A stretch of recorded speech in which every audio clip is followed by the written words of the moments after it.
Data from the Byer-Nichols threat brief points to a massive operational pivot. The traditional assumption that ransomware groups prioritize massive corporate whales is currently wrong. Victims are categorized by organizational size. Attacks on large enterprises dropped by 23.97%. The mid-market tier followed with a 14.24% decline.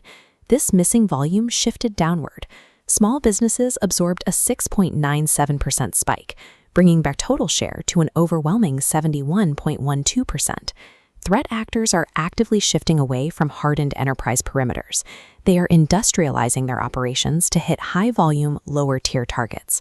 To understand the exact profile of these lower-tier targets, we have to map where these attacks are physically and economically concentrated. Geographically, the United States absorbs a massive 42.93% of attacks, far outpacing the UK, Canada, and Germany. Transitioning to victim sectors, manufacturing leads at 15.22%, followed by technology and financial services at 14.40%. Retail and construction round out the top 5. Synthesizing these datasets reveals the archetypal target for late April 2026. Threat actors are systematically hunting U.S. small businesses embedded within manufacturing and technology supply chains. Hitting thousands of dispersed small businesses requires immense operational capacity. We have to identify which operators actually possess the infrastructure to drive this volume. This bar chart shows Qilin dominating, commanding 23.10% of activity. The Gentleman and INC Ransom sit at a distant second and third, at 7.61 and 6.25. It requires fully industrialized, automated initial access processes. Qilin's disproportionate market share proves they have successfully automated their exploitains, allowing them to consume the small business sector faster than any competitor. Understanding how they automate these attacks requires looking at their technical vectors. The operators are bypassing standard internal networks entirely. This edge diagram outlines how actors target external infrastructure. A router node reveals heavy targeting of Cisco Catalyst SD-WAN managers. Actors are executing overlapping exploits against CVE 2026, 2022, 2028, and 2023 to break through these Cisco environments. Parallel to the router exploits, a core server node shows active exploitation of Microsoft Defender, utilizing CVE 2026-33825. A mail server node highlights the exploitation of Zimbra Collaboration Suite via CVE 2025-48700. Finally, a web management node shows cPanel compromised through CVE 2026-41940. By compromising edge devices and hosting panels, threat actors bypass user interaction.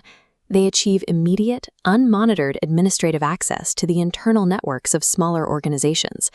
Once inside, the deployment phase relies on lightweight, modular tools designed to maintain stealth and prepare the environment for extraction. This flowchart maps the post-exploitation path. It starts with Firestarter, a loader engineered to deploy subsequent modules.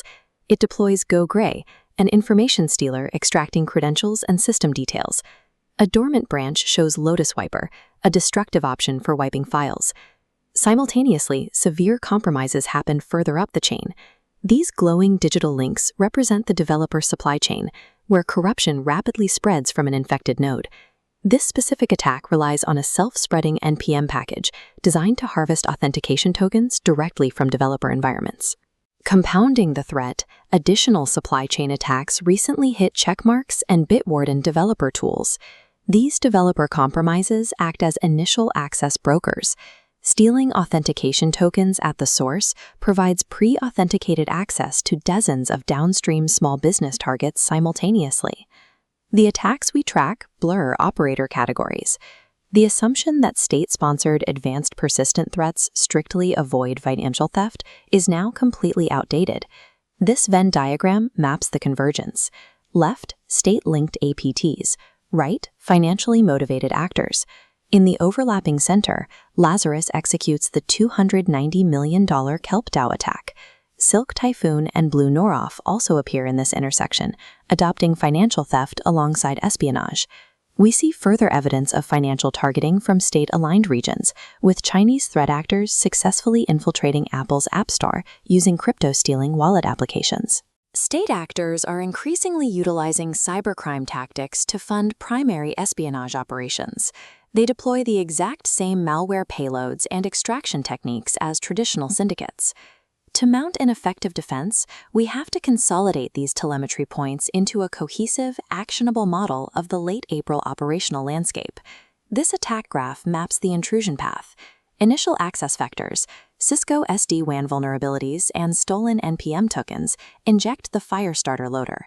Extending the graph, operators like Qilin use this pre-authenticated access to deploy ransomware against U.S. manufacturing and tech small businesses. Security teams must immediately prioritize the patching of external edge infrastructure. Securing Cisco Catalyst deployments and updating Microsoft Defender are immediate operational imperatives. Organizations must execute a full audit of NPM and developer tools. Any compromised authentication tokens must be revoked to close these initial access routes. The massive drop in enterprise ransomware targeting is a calculated, strategic choice. Threat actors have industrialized their exploit chains to systematically consume the softer targets of the small business supply chain.